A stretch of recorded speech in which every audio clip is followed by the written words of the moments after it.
Welcome to the channel. Welcome to today's run through of all the latest Manchester United news and transfer updates, keeping you right up to date with everything. I'm Jamie. And let's get straight into it. So let's kick off with a name that I thought we'd, forgotten about and was done and dusted because we had the whole shenanigans with him signing a new contract, and that's Aurélien Tchouaméni. But Samuel Lucas seems to just suggest otherwise. So Man United have inquired about Aurélien Tchouaméni. United not deterred by reports he has agreed new extension at Real Madrid, and there hasn't been a formal announcement yet. Mourinho planned to keep Tchouaméni, but Rodri to Madrid links have ramped up since Spain won the World Cup. So Samuel Lucas, who I will say straight away is a shit stirrer, but is still connected at Manchester United. Not that that means a thing this transfer window, because I don't think anyone's getting an absolute sniff out of Manchester United at this particular moment in time, is suggesting that United have gone back in, made an inquiry about Tchouaméni because there are still some links at the moment, potentially with Rodri going to Madrid. And if we think back to the whole Tchouaméni situation, that was one of the main talking points, or the debates was, if Real Madrid sign Rodri, that might then, put Tchouaméni's nose out of joint because it'll affect his potential place in the first team and in the squad, in which case he would be then more open to leaving. But then Real Madrid, obviously at that time, pulled out of the race for Rodri and then agreed a new contract, according to Romano, with Tchouaméni. But Samuel Lucas basically saying that he hasn't signed the contract. It's not been officially announced. So has there been something behind the scenes where maybe Rodri has now said yes to go into Real Madrid, in which case they're going to do what we did with De Gea almost, where he had a contract agreed and we pulled it at the last minute and, decided to go and get Andrew Onana. Brilliant bit of business. Thanks very much for that, Erik ten Hag. But it's happened. It's not beyond the realms of impossible. In this crazy transfer window, I wouldn't write anything off at this particular moment in time. Now, there have been a few reports coming from Real Madrid. So this is from Ramon Alvarez, who is actually quite a good source when it comes to Real Madrid news, by all accounts. I don't know. I don't follow Real Madrid transfer rumors, but saying that Rodri wants to play for Real Madrid. Of course, moving back to live in Madrid, where he's building a house, is a major reason. But his main driving force is that he believes he can leave a greater legacy in football by playing for the biggest club. Now, that's an interesting point, especially now he's just obviously won the World Cup. Is he now looking at his legacy in terms of his career and saying, well, actually, if I go to Real Madrid and I win something for them, it'll cement his place as, one of the best midfielders of all time, because he's already won obviously a Ballon d'Or and won trophies for Man City that nobody really cares about. But if you do it at Real Madrid, it does obviously put you in a greater standing with them being, one of the biggest clubs in the world. So has there been some sort of shenanigans? Because he's still not signed his contract yet at Manchester City. He's had a contract on offer from Man City for a while. Still no news on that, or that any agreement or situation where he hasn't yet signed that contract. So if Real Madrid sort of pulled away from Rodri, thinking that maybe he's going to sign that contract at Man City, made a verbal agreement with Tchouaméni to agree a new contract, but Rodri's changed his mind or something's happened and he's now more open to going to Real Madrid, and Real Madrid are like, hold on, we want to go for Rodri. And then that potentially opens the door again for Tchouaméni, which at this moment in time, my initial thoughts on that is that this is complete BS. And I'm expecting, by the time I upload my video, for Romano to come out and do something that already debunks this story. That's my initial gut feeling when it comes to this, because that happens sometimes when I record and edit and upload and do all of that stuff. So some stories do get debunked by the time that happens, but that's just life. So that's my initial thoughts when it comes to this. However, with the way the window's gone in this absolutely crazy world and market that we're living in at this particular moment in time, I could see it happening. I could see something mad like this happening. And we've seen, especially with Real Madrid, remember the De Gea and the whole fax machine incident as well, where we were very, very close to selling De Gea to Real Madrid under Louis van Gaal. And it wasn't, there was a fax machine error at the last minute, which made that deal collapse. So there is things like this do happen and do go on, but I'm going to wait for some more credibility when it comes to this. But it's either that, or there's either something in it, either completely made up or coincidental that these stories are happening together. Someone putting two and two saying, oh, there's this story's come out about Rodri, let's link United back with Tchouaméni for clicks, because there's not a lot going on in the media at the moment. United are being very tight-lipped when it comes to their transfer targets and stuff, and maybe it's going back round old ground now and regurgitating old targets because people need to make money and get interactions and stuff. And I wouldn't put that past Samuel Lucas neither as well. But interesting development. If I mean, imagine that. Imagine if that actually ended up happening. Like, that would be absolutely crazy, wouldn't it? But I wouldn't rule that out happening. But I just don't feel. It just feels very, very too much of a stretch for me at this particular moment in time. But let's see how it all plays out. I'm sure you're going to have plenty to say on that. Now, there was also another link, not coming from the most credible source, though, as well, linking us with a move for Camavinga. Man United have shown interest in Real Madrid midfielder Eduardo Camavinga, who is no longer untouchable for Blancos. And this come from Nico Shearer, who is not the most credible source of information. So I would definitely want to see a lot more credibility when it comes to that. And we'll pay attention to it. But Camavinga has been on that list of midfielders. I think, Romano mentioned him before as well as one of the players that United were looking into, and had Tchouaméni signed. If Real Madrid did want to move on for a midfielder, the belief is that they would want to try and maybe sell Camavinga, but he doesn't want to leave. So there is this shenanigans going on with Camavinga. But I'd want to see more credibility than where that particular story is coming from. And it doesn't really say anything neither when you say have shown interest in Real Madrid's Eduardo Camavinga. Thinking about it, we are interested in him, but it's not deeper than that at this particular moment in time for me personally. But let's see what happens regarding that. Now, in terms of midfielders, Nath Sok did a good piece yesterday from the Daily Mail. I like Nath Sok, good source, saying that United sources have been more tight-lipped than ever about Ineos's thinking, but what is abundantly clear is United won't overpay for players, won't pay enormous wages, and want to continue to pull rabbits out of the hat just when you think you've figured out their next move. And that's why I'm a little bit skeptical around the Tchouaméni and some of the transfer stories that are going around as well, is because we've seen how United are operating at this particular moment in time. Very secretive, very, there are a lot of normally credible sources when it comes to United news and transfer news, and not getting anything, I don't think, out of the club. I think a lot of the stuff is coming from agents or, other clubs, not necessarily coming from United. And it's a bit of a struggle at the moment to actually see what is going on, who our targets are, because United don't want it put out there. So they are being tight-lipped. Some would say they're being, tight-pursed as well with some of the dealings, not wanting to overpay, not wanting to pay big wages, which is why I'm still very skeptical about the Tchouaméni situation, because the biggest, talking point that we were banging on for weeks regarding that is that whole wage shenanigans about will we pay his wage, and especially if he's agreed a £400,000 a week, I think it is, contract with Real Madrid. That throws another spanner in the works, which is why I'm very skeptical around the Tchouaméni story coming from Samuel Lucas. But we'll wait and see how that one plays out. But yeah, United are being very tight-lipped when it comes to their targets, and I do hope that they do pull a rabbit out of the hat and go for a surprise signing, somebody nobody's linking us with, or someone like a Tillemans. That was super exciting when that happened, and well thought out, and obviously well researched as well to identify that he had the release clause and all of that jazz. So yeah, let's wait and see. That's probably more realistic to me than Tchouaméni at this particular moment in time. In the piece, though, he did say that United still want a third midfielder and are holding interest in Alex Scott, Buardi, Manu Kone, Tchouaméni, interestingly, and Sanderberg, and this is the signing that stylistically should tell us a lot about Carrick's United. So he was saying in there as well that depending on the type of profile of midfielder we go for, we could be staying with the 4-2-3-1, or it could give us some flexibility to go to a more 4-3-3 type formation. And he was saying that United, or Carrick, does want to become a lot more of a controlling team, so wants more ball players, so we're not seeing a lot of transitional football like we saw last season and before under Amorim, and before that under obviously Erik ten Hag was the transition king, wasn't he? That's how he wanted to play. That's why we I think burnt out a lot of the players and stuff. But Michael Carrick wants to be a lot more ball controlling and have a lot more control of the football, which will be exciting to see. But again, to do that, he might need a specific profile of midfielder that we go for this third one. But those names on there shouldn't come as a surprise to anybody.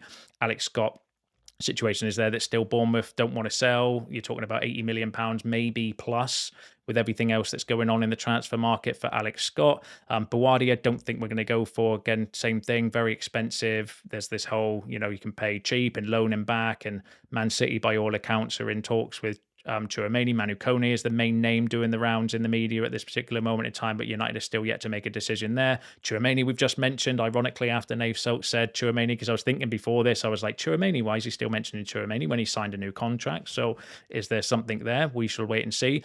And then Sanderberg, his name is doing the rounds as well. I wouldn't be against going for Sanderberg. It would just be very underwhelming from what we were told and all the media nonsense before the transfer window, around Anderson and Tonali and all these players. To no disrespect, to go for Sanderberg would feel a little bit disappointing, but that doesn't mean he's a bad player. He's Premier League proven, experienced. Actually, I think a little bit better than what the perception is around Sanderberg, but it would still feel a little bit underwhelming for the transfer window. But we shall see what happens regarding this midfield rebuild. Sam C, though, has said that understand Tyler Adams is among those on a list of options for Manchester United as the transfer window continues to develop. So again, we're just regurgitating the same names, it feels like, at this particular moment in time, where the same names are just coming up again, because United are just keeping things very, very close to their chest at this particular moment in time. On Kone, Romano said that talks between Man United and Manu Kone are continuing, but United must determine how much they can spend on a defensive midfielder. Once the budget is clarified and the club decides on its preferred target, they will be ready to take the next step. And there is this sort of weird narrative going on, isn't there, that either United don't have money, so we're either brokies and we're looking to, we're not willing to pay £50 million for Manu Kone, which for me seems fairly reasonable, or we just don't value him that highly, in which case it begs the question, why would you go for him anyway if you don't value the player that much? Or it's a negotiation tactic, which United have used before. We're hearing all these stories this time last season regarding the striker. United have not got any money for a striker, and then we signed Benjamin Sesko for 70 odd million pounds. So I'm more inclined to think that it is a negotiation tactic by United. But who knows? Maybe they've put all their money in buying the land to build the new stadium. Maybe we are just absolutely skint. Maybe we are just being absolutely tight. Maybe we're doing what United normally do, which make Champions League football and then not back the manager in the next transfer market. Who knows? The only answers to those questions are going to be at the end of the transfer window. That's the only way we'll know, a lot around what was the plan. Was it strategy? Was it, are we skin? Are we being tight? We'll know at the end of the window. But yeah, there is this weird narrative around the budget at this particular moment in time. But Kone's obviously on that list, and we'll wait and see how that one plays out. Now, there's been a couple of links as well. So the latest on Baleba.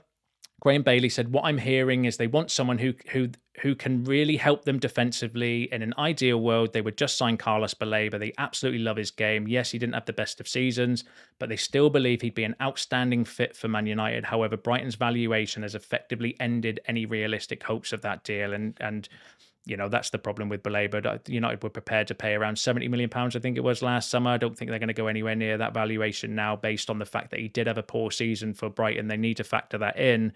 And Brighton are probably going to ask for more than £70 million with the way the market's gone, when they're looking at, Mateus Fernandez's price and Tonali and Elliot Anderson and everything like that. And they're well within their rights to do that. So that's potentially why. Obviously, there's not been any movement on Baleba, but I do agree that Baleba would probably be, profile-wise, the best fit for what we're looking for. We want an athletic, powerhouse, ball-winning midfielder. Then, Carlos Baleba fits that profile, in my opinion. Alex Crook, though, on the situation, said that this is regarding Scott and Baleba. So on Alex Scott, he said Bournemouth have put £80 million on him. I think it's probably higher, to be honest. I mean, the messaging I'm getting out of the South Coast is pretty firm, not for sale. Obviously, he's not signed the new contract. We reported yesterday that Chelsea had a £64 million offer rejected. I've not heard that from David Ornstein or Fabrizio Romano. So, we'll take that with a pinch of salt, but could be true. And that's far too low. They look at what Elliot Anderson has gone for, Tonali has gone for, and I think they see that sort of barometer of how much Alex Scott would be worth, and they're determined to keep him. And that's a fair point, though, from Alex Crook. If I was Bournemouth, I'd be looking at the Mateus Fernandes price, because they're the same age. They're both 22 now, I believe. And you'd be looking at one, say, well, he's been relegated twice, gone for £85 million. Alex Scott helped us get into Europe last season. So that would be my barometer if I was Brighton looking at the prices. But, who's to say it's not going to be more than £80 million, which is maybe why, United are pulling, or why we're getting all these stories around United not wanting to go for Alex Scott because of the price. But we'll see how that one plays out. On Baleba, he said, I still think so Man United, if they're going to spend that type of money on a midfielder, I would still keep an eye on Carlos Baleba. I think he's probably the all-round midfielder they need now to supplement what they've already got in Tielemans and Andre Santos. And I do agree with what he's saying there, Alex Crook, that profile-wise, Baleba does tick the box of what we might be looking for, but who knows what the profile is we're looking for, because as Nave Salt was saying in his piece, if we're going to transition to like a 4-3-3 team in the future, or if we want to be more dominant on the ball, we might be looking for a different type of midfielder to bring into the mix as well. So, but just does feel like Baleba's still a bit of a stretch. I still think he's there in the background, and maybe we could go back to him, and maybe we're even working on him, and it's just not coming out in the media. And as I mentioned the other day, that United are being cloak and dagger, and they're trying to get everyone to look this way while they're secretly doing something behind the scenes that way. So we'll pay attention to that one and see how it plays out. There's been a little bit of shenanigans regarding Warren Zaïre-Emery, who I think would be a really good signing, but Romano debunked any of those stories, saying that Man United have not made a move for Zaïre-Emery. To date, PSG have no intention of making any changes in midfield, and that's because there were some reports coming from Top Mercato French news outlets suggesting that United were about to make a €60 million approach for Zaïre-Emery, but debunked by Fabrizio Romano, debunked by a few other people today as well. As good as that would be. Now, that would be the rabbit in the hat type signing, wouldn't it? Out of the blue, no links, no prior links, good profile, good age, good player as well. For that sort of price range, that is what I would like to see United do something like that, but we don't know. We don't know at this stage what's going on. But yeah, we can dismiss Emery as a potential target for now, but you never know what's going to happen in the transfer window.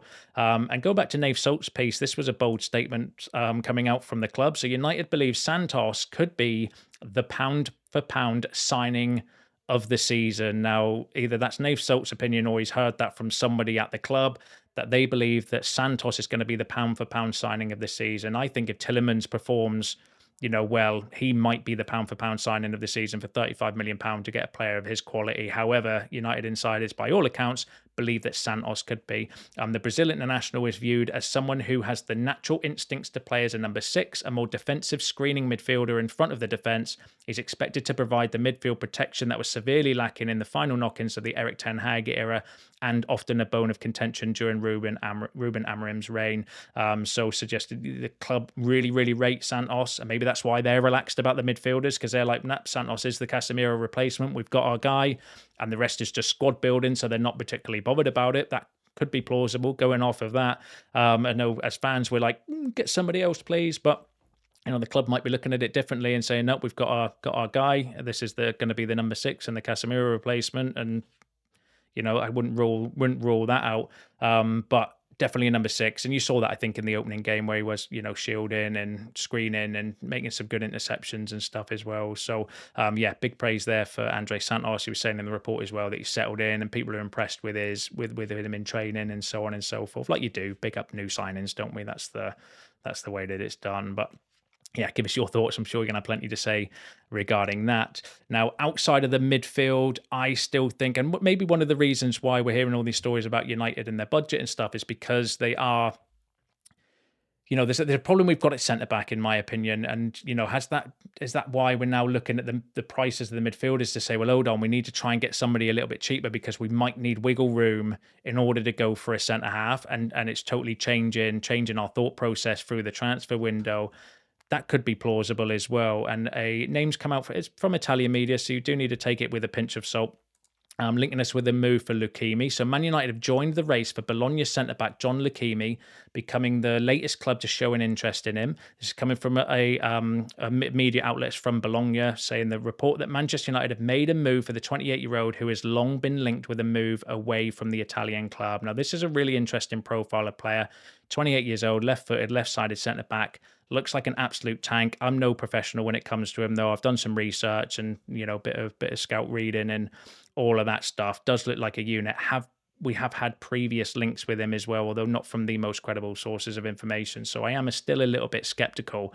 But profile-wise, looks like he would ticks a lot of the boxes of what we'd be looking for. In fact, when you look at his radar, he sits very similarly to Nico Schlotterbeck. And Nico Schlotterbeck, I know from previous videos and comments, is a bit of a fan favorite, my favorite as well. I would go for Schlotterbeck. He picked up an injury though at the World Cup. I don't know how long he's going to be out for, and I'm not saying that Lucumí is the same player as Schlotterbeck, but in terms of their play style, very similar profiles, as you can see there. For those that can't read, if you're on mobile, Lucumí's in the blue, Schlotterbeck is in the pink.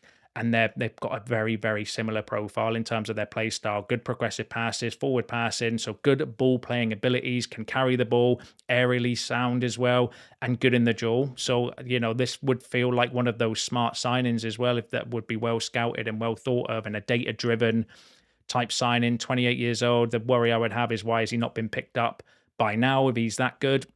But it could just be he's a late developer or circumstances and all of that jazz. But I think that would be an interesting option to bring in somebody to rotate as that sort of left-sided centre-back, because I do worry about the centre-back position. I'm very, with Martinez's injury record, De Ligt's injury record, Maguire's injury record, Yoro's injury record, and Aiden Heaven is a young rookie in terms of that position.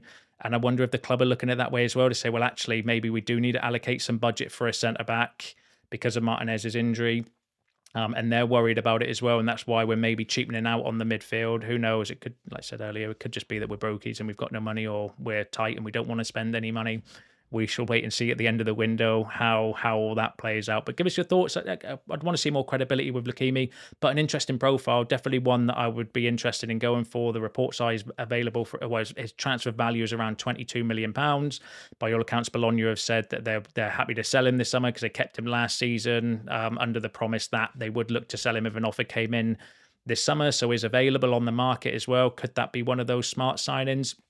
Well scouted, well thought of, got a good profile to bring in. Let me know. Give us your thoughts on that in the comments down below. Now, there's been a bit of a weird situation going on with Bruno. So this reporter is, by all accounts, a top-tier Turkish journalist. They call him the Turkish Romano, right? Me personally, though, every time I've heard a story coming out from this particular journalist, it's never come true. So I'm not sure how reliable that is. He was linking us with Osman years ago, if you remember, and that's how I know the name and bits. And obviously, we last time I checked, didn't sign Victor Osimhen, so I'm very skeptical. However, suggesting that Galatasaray potentially looking to make a move for Man United. So I said Bruno Fernandes was a dream, but I don't take that in a negative way. Let me put it this way. They're asking for 70 to 75 million euros in transfer fees.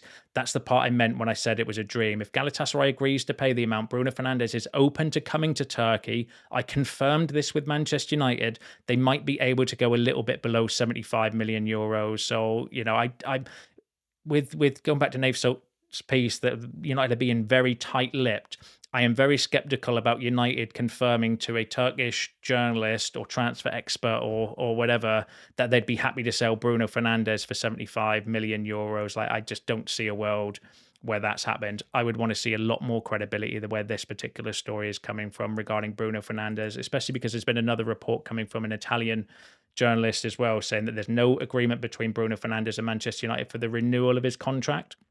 The latest contract did not lead to a positive outcome, and several other clubs have reached out to his agent. New meetings with United are expected, but for now, no agreement has been reached yet. And I've not heard anything about us being in contract negotiations with Bruno Fernandes. I'm pretty sure, because that would be big, significant news, I'm pretty sure Romano or even David Ornstein would have come out with something by now, or Laurie Whitwell, or somebody that's got connections at the club, because that is probably a positive news story that they would want to leak out there. Because if Bruno's signing a new contract, and last we heard actually was Ben Jacobs saying that he's going to stay at United as well. So there's been a little bit of noise regarding Bruno Fernandes' exit, but I'm not going to get back involved in that. You can argue amongst yourselves in the comments around whether we should sell Bruno or keep Bruno. I'm literally like not getting involved in that situation. We've got far bigger problems, in my opinion, than Bruno Fernandes right now. Like, it's just, that's the reality. Like, letting Bruno go when we still need a midfielder, we've still got question marks around the left-hand side of the pitch, still need a centre-back, still need a right-back, still need a backup striker as well. The very least of our problems is Bruno. We do need to look potentially to the future and replacing Bruno, and that's maybe why the profile of midfielder we go in, if we can change to a 4-3-3 for certain games this season, it'd be interesting to see how we play when Bruno's not around, if there is something there. But I don't think he's going anywhere this summer, but personally. But we shall wait and see. I'm sure you're going to get involved, and argue amongst yourselves in the comments on that one. And then the final story I've got for you is regarding the youth. Now, this is actually where I'm gonna, I'm super cool with what United are doing at the moment. So Sully talks, and there's been multiple reports on this as well, that United are expected to have won the race to sign Isaac Cody from Liverpool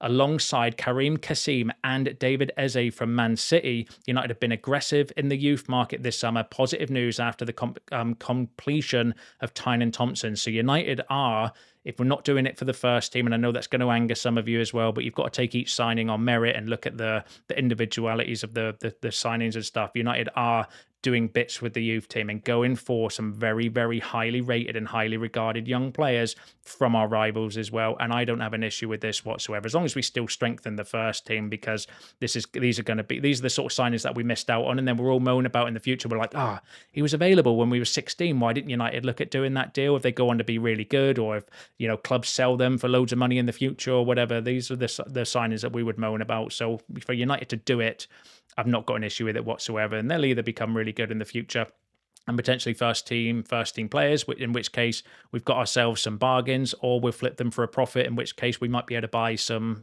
players in the future with as well. So no issues with that whatsoever. All very, very highly regarded. So United are doing bits, I think, when it comes to their youth development and going for some of the top young players across the country, which I'm all for.